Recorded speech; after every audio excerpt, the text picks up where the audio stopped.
Life is so unpredictable কথাতেই আছে। ঘুরতে গিয়ে যে সেটা আমাদের সাথে এইভাবে ঘটে যাবে আমরা ভাবতেও পারিনি।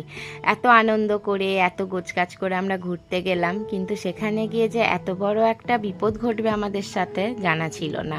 খুব আনন্দ হলো ভুবনেশ্বরে যে কদিন ছিলাম, বাট এইমস থেকে আসার দিনই সে সন্ধ্যে থেকে ছেলের শরীরটা খারাপ হতে শুরু করেছিল। যাই হোক, ওষুধ দিয়ে স্টেবল ছিল, বাট পুরীতে গিয়ে মাঝরাতে এতটাই কন্ডিশন খারাপ হয়ে গেছিল যে হসপিটাল বা নার্সিং হোমে ভর্তি করার মতো অবস্থা হয়ে গেছিল।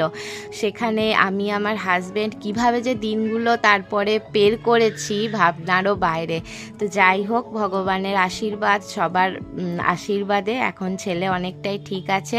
ওকে সুস্থভাবে যে আমরা ঘরে ফিরে আসতে পেরেছি এটাই অনেক।